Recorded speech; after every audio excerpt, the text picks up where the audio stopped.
ही महीना दामोदर महीना कहलाता है। तो क्यों कहलाता है दामोदर महीना? क्योंकि इस महीने में भगवान के उदर में, अर्थात उदर यानी पेट में, दाम रस्सी को बांधा गया, इसलिए वो दामोदर कहलाते हैं।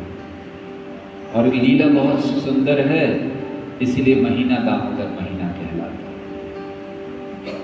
तो इसलिए थोड़ा सा वर्णन दामोदर लीला का करेंगे। सत्यव्रत मुनि ने पद्म पुराण में इस लीला का वर्णन किया है 8 श्लोकों, जो हम लोग अभी कुछ ही देर में गाएंगे। दामोदर अष्टकम 8 श्लोकों में उन्होंने गुणगान किया, इसी लीला का वर्णन किया। नमामीश्वरं सच्चिदानन्दरूपं लसकुण्डलं गोकुले व्रजमानं यशोदाभियोलुखलादवमानं परामृष्टमत्यन्तदुरुत्यगोप्यम्। So दामोदर लीला का वर्णन है। नमामीश्वरम, प्रणाम कर रहे हैं ईश्वर को, भगवान को। नमामीश्वरम सच्चिदानंद रूपम। तो ये लीला को बताने से पहले कृष्ण की स्थिति को बता रहे हैं कि किसकी लीला सुनने जा रहे हो आप। कोई साधारण बालक की नहीं, कोई देवता की नहीं, कोई बहुत शक्तिशाली व्यक्ति की नहीं। क्योंकि लोग इस जगत में किन की लीला सुनना चाहते हैं? कोई शक्तिशाली व्यक्ति, कोई प्रसिद्ध व्यक्ति, कोई देवता।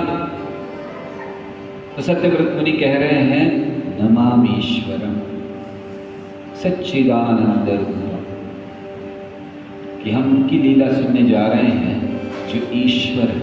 ईश्वर मतलब सबके नियंता, वो कृष्ण जो ना कि केवल इस पृथ्वी पर रहने वाले जीवों के नियंता या भगवान हैं, देवताओं के भी देव हैं, देवताओं के भी भगवान हैं, वो कृष्ण। तो नमामीश्वरम, हे ईश्वर, हे परम नियंता, आपको प्रणाम है। नमामीश्वरम सच्चिदानंद रूपम, आपका रूप कैसा है? सच्चिदानंद। तो अब हम जिनकी लीला सुनने जा रहे हैं, क्यों ये कहा गया? क्योंकि कभी कभी लीला सुनते हुए लगता है ये तो साधारण बालक है, अरे ये भी चोरी कर रहा है, अरे इसको भी मार पड़ रही है, इसको भी दंड मिल रहा है, इसकी आंखों में भी आंसू आ रहे हैं, इसलिए साधारण बालक है। नहीं, नमामीश्वरम सच्चिदानंद रूपम। और अब फिर लीला का वर्णन करते हैं भगवान का। श्रीमद् भागवत में या अन्य आचार्यों ने जो ग्रंथ लिखे हैं उनमें लीला का बड़े विस्तार से वर्णन है। बहुत सारी चीज़ों को बड़े छोटे छोटे विस्तार से कहा गया है। चीज़ों को, छोटी छोटी चीज़ों को, कैसे थे भगवान, कैसे खड़े थे। आचार्यों ने इतना तक बताया है कि भगवान अपने उल्टे हाथ से आंखों को मल रहे थे या सीधे हाथ से मल रहे थे। बड़े विस्तार से लीला को कहा। हम तो संक्षेप में इस लीला को कहेंगे दामोदर लीला। वैसे ये लीला एक दिन में कहीं भी नहीं जा सकती। सो भगवान माखन चोर के रूप में प्रसिद्ध है। देखिए, भगवान जो करते हैं उसमें प्रसिद्ध हो जाते हैं। ऐसा कौन सा व्यक्ति जो चोरी करके प्रसिद्ध होता है? और ऐसा प्रसिद्ध कि 5000 साल से हम लोग वही गुणगान कर रहे हैं। भगवान जो करते हैं वो इतना शुद्ध है, इतना पवित्र है कि भगवान प्रसिद्ध होते ही हैं। रण छोड़कर चले जाते हैं तो प्रसिद्ध हो जाते हैं। भगवान चोरी करते हैं, प्रसिद्ध हो जाते हैं। गोपियों के कपड़े चुराते हैं, प्रसिद्ध हो जाते हैं। आप में से कोई प्रयास कीजिए ये सब करने का, जेल में पाएंगे अपने आप। प्रसिद्ध हो जाएंगे लेकिन दूसरे तरीके से। भगवान जो करते हैं वो शुद्ध है, और लेकिन हम लोग उसको समझते नहीं हैं, इसीलिए कोई गलत धारणाएं आती है। अरे कृष्ण ने ऐसा क्यों किया, वैसा क्यों किया। तो श्री कृष्ण माखन चुराया करते हैं और बहुत जगहों पर जाते थे, घरों में जाते थे माखन चुराने की। बहुत सी शिकायतें आने लगी यशोदा को। और यशोदा को समझ नहीं आता था चुराता क्यों है, घर में इतना सब कुछ है। 9 लाख गायें थी केवल कृष्ण के घर में, और फिर बाकी अन्य तो पता नहीं, हर एक के घर में होगी, थोड़ी ज़्यादा थोड़ी कम। तो जिसके घर में 9 लाख गाय हो, दूध की नदियाँ बहती हों, माखन घी की कमी ना हो, वो जाकर चुराए तो बड़ा अजीब लगता है। ये तो इस तरह होगा कि मुकेश अंबानी सड़क पर किसी का बटुआ मार रहा है राइट, क्या जरूरत है उसको? करोड़ों रुपया घर में है, वो जाकर किसी का 10 रुपये चुरा रहा है। तो यशोदा को समझ नहीं आता था कि ये इतना अमीर व्यक्ति क्यों चोरी करता है। कोई कमी नहीं है घर में, जिसके घर में कमी हो, ठीक है, मिल नहीं रहा है, वो चला जाता है, चोरी कर लेता है। तो कृष्ण चोरी क्यों किया करते थे? इसलिए नहीं कि उन्हें आवश्यकता थी, इसलिए क्योंकि जिनके घर चोरी किया करते थे उनका घर में वो अपनी कृपा प्रदान करते थे, और लोग इंतजार करते थे, गोपियां इंतजार करती थी कब कृष्ण आए। दरअसल जब वो माखन बना रही होती थी तो ये नहीं सोचती थी कि इस माखन को मेरा पुत्र खाएगा, इस माखन को मेरे घर वाले खाएंगे। वो माखन बनाते समय सोचती थी कि कृष्ण इसको चुराने के लिए आ गए। और श्री कृष्ण भगवान अंतर्यामी है, हर एक की इच्छा पूरी करते। तो ये कारण था उनके चोरी करने का, क्योंकि गोपियां देखना चाहती थी, वो आनंद को लेना चाहती थी। गोपियां सोचती थी यशोदा को ये आनंद मिलता है, दिन भर कृष्ण उनके साथ रहते हैं, हमें आनंद नहीं मिलता, हम उनकी लीलाओं को नहीं देख पाते, इसलिए कम से कम एक दिन में एक बार आकर मेरे घर में चोरी कर जाए। तो गोपियां इसीलिए बनाकर रखती थी और इंतजार करती थी कब कृष्ण आए, और कृष्ण की इच्छा को पूरा करते थे, अर्थात चोरी कर कर भी उनको आनंद दे रहे थे। तो भगवान कृष्ण बाकी जो भगवान के रूप हैं, अवतार हैं, विस्तार हैं, वो सारी चीज़ें अपने भक्तों के आनंद के लिए नहीं करते हैं। जैसे महाविष्णु वो अपने भक्तों के आनंद के लिए नहीं करते हैं सारी चीज़ें, लेकिन कृष्ण जो भी करते हैं केवल भक्तों के आनंद के लिए करते हैं। चोरी करते हैं भक्तों के आनंद के लिए करते हैं, सारथी बनते हैं भक्तों के आनंद के लिए बनते हैं, जो भी कार्य करते हैं केवल भक्तों के आनंद के लिए। तो श्री कृष्ण ऐसे चोरी करने जाते हैं। बहुत सी लीलाएं हैं, कई बार इन लीलाओं को कह चुके हैं, कैसे श्री कृष्ण चोरी करने जाते और पकड़े जाते, फिर गोपियाँ उन्हें बुलाना देती, फिर पकड़ कर यशोदा के पास लाती। देखिए ब्रज का यही आनंद था, जब श्री कृष्ण थे यहाँ तो ब्रज में यही आनंद था। बस हर रोज वो इंतजार करती थी सुनने के लिए कि आज कृष्ण ने क्या किया। तो सुबह उठती थी और उनका हृदय आनंद से, प्रेम से भर जाता था कि आज कृष्ण की कुछ लीला सुनने वाले हैं, आज कुछ करेंगे कृष्ण। और कृष्ण करते भी थे।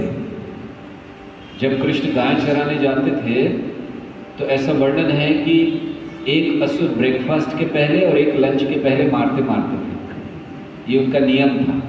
भागवत में बहुत थोड़े दिए गए हैं, जैसे हमने सुना कुछ दिन के थे, पूतना का वध किया, फिर सीधे आगे चले गए तृणावर्त का करने के लिए, फिर आगे चले गए शक्तासुर, फिर तृणावर्त, ऐसे ये थोड़े बैन मेंशन है। भगवान रोज मारते थे और आचार्यगण समझाते क्यों मारते थे। दरअसल भगवान को मारना ही पड़ता था। कारण ये था कि जब बच्चे जाते थे तो वो खेल में इतने मग्न हो जाते थे और उनको पता ही नहीं, भूख नहीं लगती थी। अब खाना दिया हुआ है, भोजन दिया, भोग दिया हुआ है, और माँ जब घर से भेजती थी हर बच्चे को ये कह के भेजती थी, ये तेरे लिए है, खाना हो तो खा लेना, नहीं तो मत खाना, कोई बात नहीं, लेकिन ये कृष्ण के लिए है, जरूर उसको खिला देना। तो ऐसे देकर भेजती थी, लेकिन बच्चे खेल में सब भूल जाते थे, तो वो पड़ा रहता था वहाँ पर। तो इसीलिए व्यवस्था की जाती थी कि किसी असुर को भेजा जाता था, क्योंकि जब असुर को भगवान मारते थे तो सबका खेल रुक जाता था। अच्छा बोलते ठीक है चलो अब कुछ खा लेते हैं, क्योंकि खेल रुक गया। तो खेल को रोकने के लिए असुरों को भेजा जाता था। तो श्री कृष्ण रोज मारते थे। तो ऐसी ऐसी लीलाएं श्री कृष्ण करते थे भक्तों को आनंद देने के लिए। तो जब माखन चोरी की बहुत सारी शिकायत आने लगी यशोदा के पास, माँ है उसको पसंद नहीं आता कि बच्चे की इतनी निंदा की जा रही है, हर कोई आकर कह रहा है कि चोरी करता है। तो फिर एक दिन उन्होंने सोचा कि हो सकता है माखन अच्छा नहीं है। दासियाँ बनाती है, तो रानी थी वो ब्रज की, तो काम नहीं करती थी। अगर दासियाँ बनाती हैं और उसमें स्वाद नहीं आता, भोजन में स्वाद मसालों से नहीं आता है, भोजन में स्वाद पकाने वाले की चेतना से आता है और फिर कृष्ण के खाने से आता है। सो इसीलिए भोजन जिस दिन अच्छा ना बना हो तो आप लोग समझ लीजिएगा कि क्या हुआ है, मतलब बनाने वाला क्रोधमय है। सो भोजन में स्वाद सही में, वो मसाले तो केवल एक बहाना है, स्वाद आता है बनाने वाले की चेतना से। अगर वो अच्छी चेतना में बना रहा है, ये सोचकर कि मैं भगवान के लिए बना रहा हूँ, भगवान खाने वाले हैं, अगर ये सोचकर कोई बना रहा है तो निश्चित उस दिन प्रसाद बहुत अच्छा बनता है, क्योंकि भगवान भी उसको आनंद से खाते हैं। लेकिन अगर कोई ये सोचकर अभी बनाना है, क्या करे, तो कोई सुनते नहीं है, हमको खड़ा कर दिया है बनाने के लिए, क्या करे, बनाना पड़ेगा, कोई है भी नहीं, बहुत बार लोग ऐसे कुकिंग करते हैं, तो फिर वो भगवान भी उसको अच्छे से स्वीकार नहीं करते। तो श्री कृष्ण तो यशोदा ने सोचा कि अच्छा नहीं बन रहा होगा, आज मैं खुद बनाऊं। तो दीपावली का दिन था और यशोदा सुबह सुबह उठ गई बहुत जल्दी, कृष्ण से भी पहले। कृष्ण उठते हैं हर रोज 3:36 पर, ये उनका नियम है, हर रोज 3:36 पर उठ जाता है। तो यशोदा उनसे पहले उठ गई और तैयार होकर फिर वो दही मंथन करने लगी। और एक दिन पहले उन्होंने दही जमाई थी, और कौन सी दही जमाई थी, उन्होंने अपनी गायों में से सर्वश्रेष्ठ गाय, जिन्हें पद्मगंधा कहते हैं, उन गायों को लिया और उनको एक दिन पहले गोवर्धन में बड़ी एक विशेष घास होती है जो बहुत सुगंधित होती है, उस घास को खाने के लिए भेजा। फिर अगले दिन उसका दूध निकाला और फिर उस दूध का दही जमाया और अब खुद उस दही का मंथन कर रही है दीपावली के दिन। दरअसल जिस दिन ये लीला हुई थी, कुंती महारानी भी वहां पर थी। कुंती महारानी वहां उपस्थित थी, वो देख रही थी उस लीला को, इसीलिए अपनी प्रार्थना जब वो कर रही थी आगे चलकर कृष्ण से, तो वो उस लीला को याद कर रही है।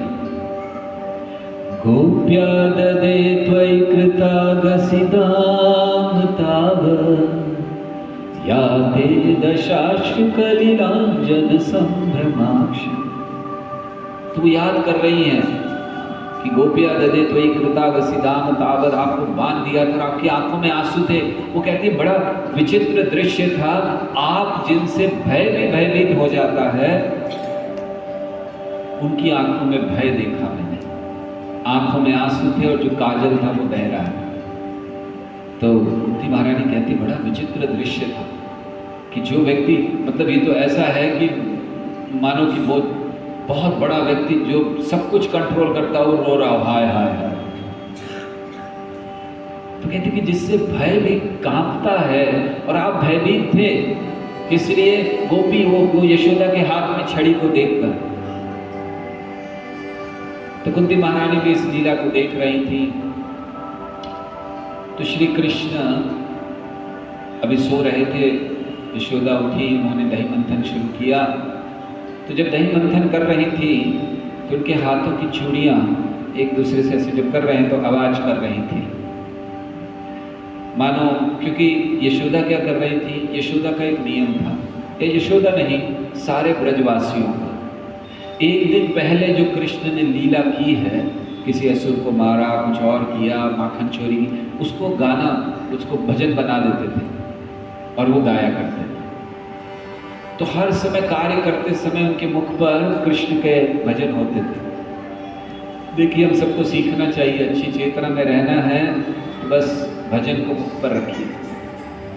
तो यशोदा भी मंथन कर रही हैं और गा रही थी, गोविंद दामोदर माधवेति, गोविंद दामोदर गोविंद दामोदर माधवेति, गोविंद दामोदर माधवेति, गोविंद दामोदर माधवेति, गोविंद तो वो गा रहे हैं और गाते हैं तो साथ में करताल होनी चाहिए। तो चूड़ियों ने सोचा कि करताल की जगह हम लोग बजते हैं, तो चूड़ियाँ बज रही थी। वो ऐसे दोनों हाथों से मंथन कर रही थी और चूड़ियाँ करताल की जगह बज रही थी, ध्वनि दे रही थी। सो चूड़ियाँ और साथ साथ यशोदा जिस समय वो कर रही थी, दही मंथन कर रही थी, गा रही थी, इतने में श्री कृष्ण उठ गए। तो श्री कृष्ण उठे कैसे? उठते ही उनको क्या सुनाई दिया? यशोदा गा रही गोविंद दामोदर माधवेति, तो उनको वो सुनाई दिया। तो कृष्ण उठ गए, ढूंढ रहे थे माँ कहाँ है, आवाज आई वहाँ गा रही है, तो बाहर आ गए। उनकी इच्छा थी, भागवत कहता है, भागवत में वर्णन है कि श्री कृष्ण स्तन काम में हो गए। स्तन काम में मतलब दूध पीने की उनकी इच्छा।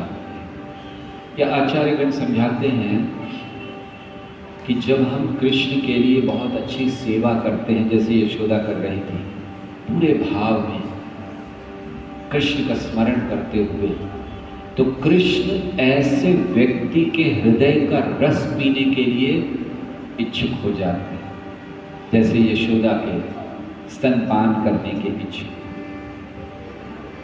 तो ऐसे श्री कृष्ण आए, यशोदा मंथन कर रही है, उन्होंने उसको लकड़ी को पकड़ लिया, वो जिससे मंथन कर रही थी, मंथनी को। तो यशोदा ने देखा और देखकर और प्रेम आया कृष्ण को देखते ही।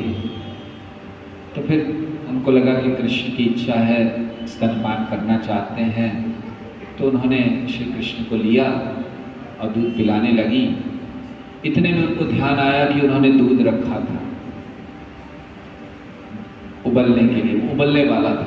तो तुरंत कृष्ण को रख दिया और भागी दूध लेने के लिए, दूध को संभालने के लिए, कहीं गिर ना जाए। तो कृष्ण को बड़ा क्रोध आया।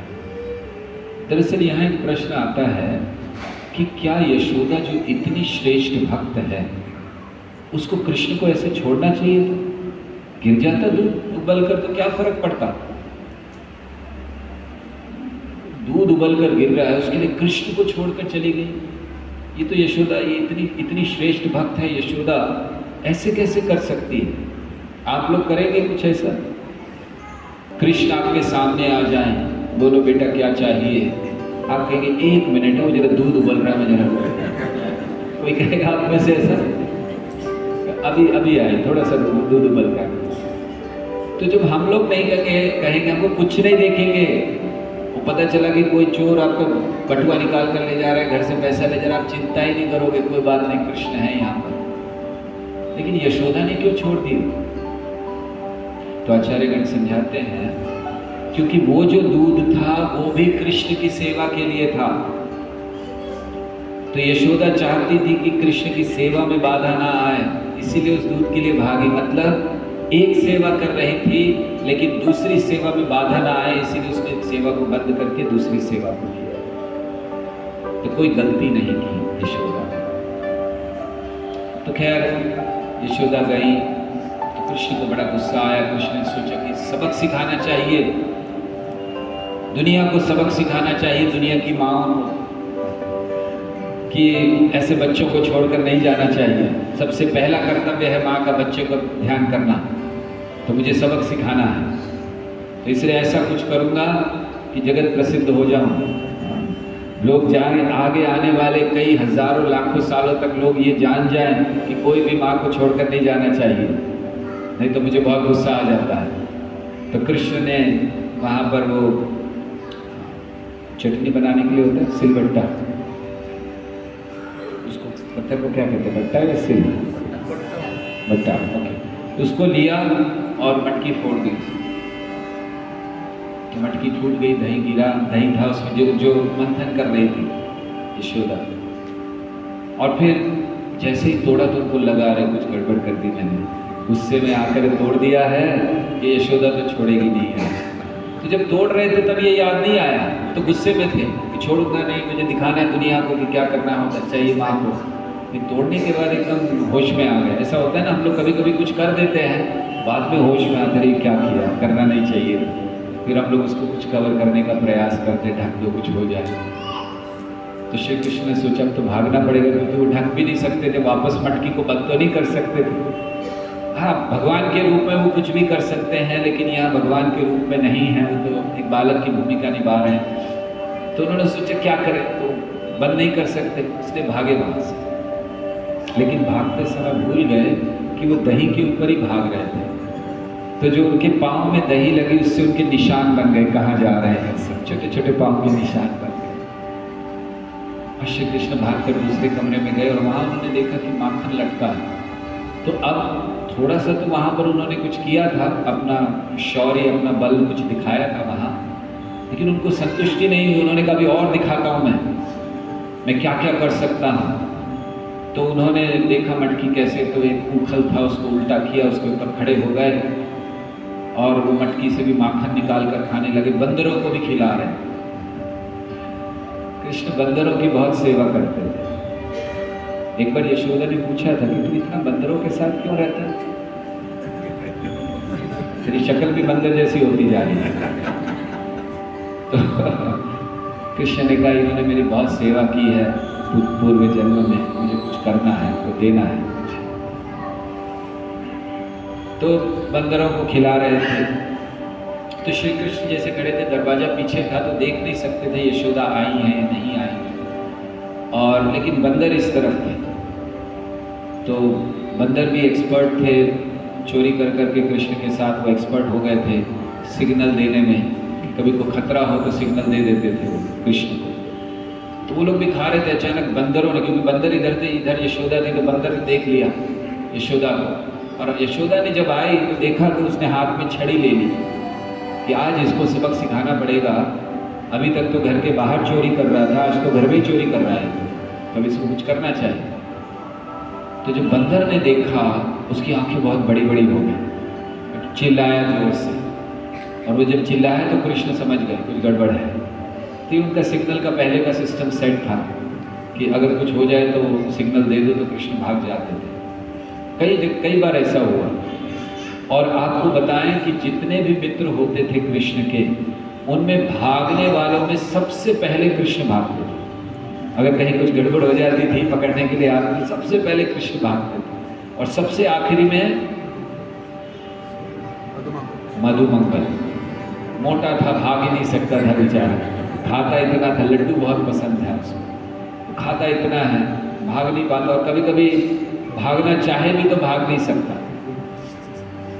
जैसे एक बार चोरी कर रहे थे माखन सारे, तो गोपियों ने क्या किया, बाहर से बंद कर दिया दरवाजा, सब अंदर थे, बाहर से दरवाजा बंद कर दिया, अब बाहर नहीं निकल पाएंगे। और वो गोपी गई बाकियों को बुलाने, और गोपियों को, क्योंकि अकेली थी, उसने सोचा अगर मैं पकड़ने जाऊंगी सब भाग जाएंगे, तो 5-6 को और बुला लाती, सबको बुलाने चली गई बंद करके। तो अब सारे अंदर है, क्या करें, निकले कैसे, कोई मार्ग नहीं निकलने का। गोपी ने सब बंद कर दिया। तो उन्होंने देखा ऊपर एक रोशनदान है छोटा सा, तो सब एक के ऊपर एक खड़े होकर ऐसे हाथ खींचकर सबको ऊपर निकाल के सब वहाँ से निकल कर भागने लगे। कृष्ण तो सबसे पहले भागे, बाकी भी भाग गए। आखिरी में बचा मधुमंगल, क्योंकि मोटा था तो सब लोग उसके ऊपर ही खड़े होकर जा रहे थे, तो आखिरी में वही बच गया मधुमंगल। अब उन्होंने खींचा, लोगों ने चलो तुम भी आओ, तो 2-3 लोगों ने हाथ पकड़कर उसका ऊपर खींचा, तो वो खींचा तो ऊपर निकल गया, लेकिन पेट मोटा था तो शरीर का आधा हिस्सा तो ऊपर निकल गया, लेकिन बाकी नीचे वो रोशनदान से बाहर ही नहीं आया। अब वो लोग खींच रहे हैं, अब अटक गया। तो अब ऐसी स्थिति थी कि ना ऊपर जा सकता ना नीचे आ सकता, अटक गया वहाँ पर। और इतने में गोपियाँ आ गई, तो बाकी लोग तो फिर भाग गए उसको ऐसे ही छोड़कर, वो बेचारा अकेला लटका रहा उसमें। वो गोपियाँ आई और जिसने दरवाजा बंद किया था तो गोपी सबको कहे कि आज मैं सबको बंद करके आई हूँ, देखो। तो जैसे दरवाजा खोला, देखो, बोले कहाँ देखे, कोई भी नहीं है। उसने कहा कि तुम सपना देख रही हो, बंद किया? नहीं, मैं बंद करके गई थी, गए कहाँ ये लोग? तो इधर उधर देखने लगे, देखो यहाँ कहीं छुपे तो नहीं, इधर उधर देखा नहीं है। फिर ऊपर देखा तो आप समझ सकते हैं क्या दिखाई दिया उनको, मधुमंगल आधा बाहर और आधा अंदर। उन्होंने कहा अच्छा यहाँ से भागे हैं, तो ये डंडा लेके धाड़ धाड़ धाड़ बहुत, और वो चिल्ला रहा है कृष्ण कृष्ण, तो कृष्ण तो सबसे पहले भाग गए। तो यहाँ भी भागे, जैसे ही उनको पता चला यशोदा आ गई है, भागे एकदम। यशोदा ने कहा आज नहीं छोड़ो, बहुत हो गया ऐसा, कुछ तो दंड देना। तो छड़ी लेकर भागी। वो दृश्य आपने देखा होगा कि यशोदा के हाथ में छड़ी है और कृष्ण भाग रहे हैं। जब ये दृश्य हुआ सारे देवता आकर खड़े हो गए, ध्यान से देखने लगे। उनके लिए बड़े आश्चर्य की बात थी, कौन भाग रहे हैं? श्री कृष्ण, हमारे स्वामी, जिनसे सब कुछ आता है, जो सारे लोगों के स्वामी हैं, वो आज यशोदा के हाथ में छड़ी को देखकर डर कर भाग रहे हैं। और सही में कृष्ण डरे हुए थे, ऐसा नहीं कि नाटक कर रहे थे, वो सही में डर गए थे, क्योंकि आज तक कभी यशोदा ने छड़ी नहीं उठाई थी। यशोदा बहुत प्रेम करती थी कृष्ण से, तो डांटा भी नहीं था, और आज तो छड़ी उठा ली। तो एकदम घबरा गए कृष्ण कि क्या मारेगी मुझे, क्या होगा, इसलिए भागे। तो सारे देवता आकर देख रहे हैं और सब प्रणाम कर रहे हैं कृष्ण को कि कृष्ण ये आपकी लीला है कि आप जो बड़े बड़े योगियों के द्वारा पकड़े नहीं जा सकते, ज्ञानियों के द्वारा पकड़े नहीं जा सकते, आज यशोदा से डर कर भाग रहे हैं कि कहीं यशोदा पकड़ ना ले। और फिर यशोदा भागी और कृष्ण भाग रहे। यशोदा थोड़े, सुखदेव गोस्वामी वर्णन करते हैं कि उनका शरीर थोड़ा भारी था, ज़्यादा भाग नहीं पा रही थी तेजी से, और कृष्ण तो बड़ी तेजी से भाग रहे थे। कृष्ण भागने वालों में सबसे तेज है। ईशोपनिषद में हम लोग इस बात को पढ़ते हैं कि कृष्ण सबसे तेज भागते हैं। तो कृष्ण बड़ी तेज भाग रहे हैं। यशोदा ने बड़ा प्रयास किया। इस लीला में बड़ा सुंदर संदेश भी यशोदा दे रही है। यशोदा एक संदेश हमें दे रही है कि भक्ति के कार्य चाहे कितने ही कठिन क्यों ना लगे, हमें करते रहना चाहिए। हमें आशा छोड़नी नहीं चाहिए कि ये काम मुझसे नहीं होगा, ये सेवा मुझसे नहीं होगी। हमें करना चाहिए, प्रयास अपना पूरा करना चाहिए। यशोदा ने छोड़ा नहीं कि अरे ये बहुत तेज भाग रहा है, छोड़ो, बाद में तो मेरे पास ही आएगा ना, कहाँ जाएगा। नहीं, यशोदा भागती नहीं। तो बहुत सुंदर संदेश है। हमें, हम लोगों की सेवाओं में कितनी बाधाएं आती हैं। कभी कभी लगता है क्यों इतनी चिंता लेना है, छोड़ो सब कुछ।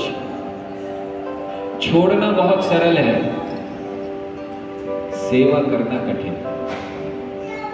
छोड़कर तो कोई भी जा सकता है, दुनिया वाले छोड़कर चले गए, भक्त ही हैं जो कृष्ण को पकड़े। इसलिए छोड़ना तो बहुत सरल है, हमें छोड़ना नहीं है। हमें इस लीला से देखना है कि सेवा करते रहे। तो ऐसे श्री कृष्ण के पीछे भागती रही यशोदा, और फिर अंत में उन्होंने पकड़ लिया। जब कृष्ण ने देखा कि पसीना आने लग गया यशोदा के बालों में लगे हुए फूल गिरने लगे। इस पूरी लीला में 2 जगह वर्णन हुआ है कि यशोदा के बालों से फूल गिरे। पहला वर्णन है कि यशोदा के बालों से फूल गिरकर उनके पैरों में आ गए, उनके चरणों में आ गए। और दूसरा वर्णन है कि यशोदा के बालों से फूल गिरकर पीछे गिर गए। तो आचार्यगण समझाते दोनों का महत्व है। पहली बार जब फूल गिरे वो तब था जब यशोदा दही मंथन कर रही थी, सेवा कर रही थी। तो फूलों ने सोचा इतनी श्रेष्ठ भक्त है ये, हमें अधिकार नहीं है उसके सर पर बैठने का, इसलिए वो उसके चरणों में गिर गए।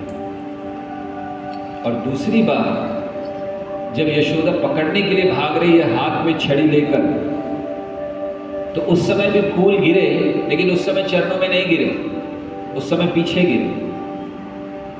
क्यों? क्योंकि उस समय फूलों को थोड़ा गुस्सा आ गया। उन्होंने कहा ये अच्छा नहीं कर रही है यशोदा, भगवान को मार रही है, भगवान को पकड़ने का प्रयास कर रही, हम इसके साथ नहीं रहेंगे, इसे लोग पीछे चले गए, मर जाते। तो खैर यशोदा ने पकड़ लिया और फिर बांधा। सोचा पकड़ लिया था और हाथ में छड़ी थी, कृष्ण एकदम घबरा गए। यशोदा ने सोचा कि कहीं ये छड़ी देखकर डर कर कहीं कुछ इसको कुछ हो ना जाए, छोटा बच्चा होता बहुत ज्यादा डर जाए तो उसको सांस फूलने लगती है। तो यशोदा ने सोचा इसको कुछ ना करूं, मारूंगी तो छड़ी फेंक दी, लेकिन दंड देना है तो उसी उखल से बांध देती हूँ जिस पर खड़ा हुआ था। तो उन्होंने रस्सी ली, पकड़ा कृष्ण को बांधने के लिए। कृष्ण की कमर कितनी थी? मुट्ठी भर कमर थी, इतने सही थे कृष्ण। तो यशोदा ने सोचा इनको बांधने के लिए कितना लगेगा, तो बालों में रस्सी बंधी हुई थी, ऐसे रस्सी निकाली बालों से, इसको तो इसी में बांध देती हूँ, इतनी सी तो कमर है मुट्ठी भर की, ऐसे ही बंध जाएगी। तो उन्होंने बांधा, तो बांधने लगी तो रस्सी इतने तक आ गई, बस 2 उंगली छोटी पड़ी, यहाँ तक आ गई, रस्सी खींच ली, बस उसके आगे नहीं। तो यशोदा ने इधर उधर देखा, कोई और रस्सी थी, तो गाय को बांधने वाली रस्सी थी, उसको लिया। इसीलिए बिल्वमंगल ठाकुर कृष्ण कर्णामृत में जब ये भजन लिखते हैं तो वो वर्णन करते हैं कि कृष्ण को बांधा, कैसे बांधा? गोकंठ पाशेन निबध्यमान, गायों को बांधने वाली रस्सी से बांध दी। तो लिया और फिर रस्सी को जोड़ दिए, लंबा हो गई रस्सी, लंबी हो गई, अब उसको फिर बांध रहे, फिर वही 2 उंगली छोड़ी। देखिए अगर आपके साथ ऐसा कुछ हो तो आप क्या करेंगे? बार बार अपने बच्चे को कुछ बांधने का प्रयास कर रहे हैं, 2 उंगली छोटी, फिर आपने बहुत रस्सी लंबी कर दी, रस्सी 2 किलोमीटर की हो गई है, और ऐसा नहीं था कि कृष्ण की कमर बढ़ रही थी, कमर का कमरा हो रहा था, ऐसा कुछ नहीं था। उनकी कमर वैसी की वैसी थी, मुट्ठी भर कमर, लेकिन बंद नहीं रहे। मगर यशोदा ने छोड़ा नहीं, यशोदा आज तो इसको बांध कर रखा। तो गोपियों को पता चल गया, गोपियाँ आ गई और सब हंसने लगी कि आज लाला को बांध रही हो, बंधेगा नहीं। मैंने कहा बांध के रहूंगी, जाओ घरों से रस्सियां लेकर आओ। तो एक रस्सियों का उत्सव हो गया, सब गोपियां भाग भाग के अपने घर से रस्सी ला रही, ये ले लो, ये मेरी वाली भी बांधो, मेरी वाली भी बांधो। तो रस्सियां लंबी होती जा रही है लेकिन बंद नहीं रहे कृष्ण। फिर अंततः जब कृष्ण ने देखा कि बहुत प्रयास कर लिया तो कृष्ण बंध गए। यशोदा ने बांध दिया और फिर वहाँ छोड़कर अपने कार्य के लिए चल गए। ऐसे बहुत सा और आगे विस्तार से लीला है, जैसे हमने कहा एक दिन में कहना संभव नहीं है। मूलतः इस लीला के द्वारा कई संदेश हमें मिलते हैं। पहला, सेवा को कभी त्यागना नहीं चाहिए, सेवा में कमी नहीं करनी चाहिए। जैसे यशोदा कर रही हैं, चाहे कष्ट भी हो रहा है, भाग रही हैं, लेकिन उन्होंने छोड़ा नहीं। तो सेवा में कभी कमी नहीं। हम लोग कभी कभी सेवा को कोई बहाना मारकर कुछ सेवा कम करना चाहते हैं, बिल्कुल नहीं। बड़े उत्साह से हर सेवा को करना चाहिए और साथ ही साथ अपने प्रयास में कोई कमी नहीं होनी चाहिए। तब भगवान की कृपा आती है और कृपा के द्वारा सफलता आती है। तो इस भाव में हमें हमेशा भगवान की सेवा में रत रहना चाहिए। फिर जो कार्तिक का महीना है, अभी पूरे महीने भगवान को दीपदान करना है। सो कृपया जहाँ भी हो प्रयास कीजिए कि हर रोज दामोदर अष्टकम गाएं, हर रोज दीप दान करें, भगवान को दीप अर्पण करें, अच्छे अच्छे भोग बनाकर खिलाइए भगवान को इस महीने में। और जैसे हमने बताया, अगर हो सके तो तुलसी दल, अगर 1 लाख नहीं कर सकते तो जितना कर सकते हैं तुलसी अर्पण कीजिए अधिक से अधिक भगवान को इस महीने में। और अपने जप को बढ़ाइए, श्रवण को बढ़ाइए और सही भाव में सेवा को कीजिए। और थोड़ी सी तपस्या, जैसे हमने प्रारंभ में बताया था कि कोई एक प्रिय वस्तु खाने की आपको छोड़ देनी चाहिए। राइट, छोड़ने के लिए तैयार है सब लोग? कितने लोग तैयार हैं? हाथ ऊपर कीजिए। अच्छा, कुछ लोगों ने हाथ नहीं उठाया, उन्होंने बोला वो पहले ही घर में अच्छा नहीं बनता और क्या छोड़ेगा।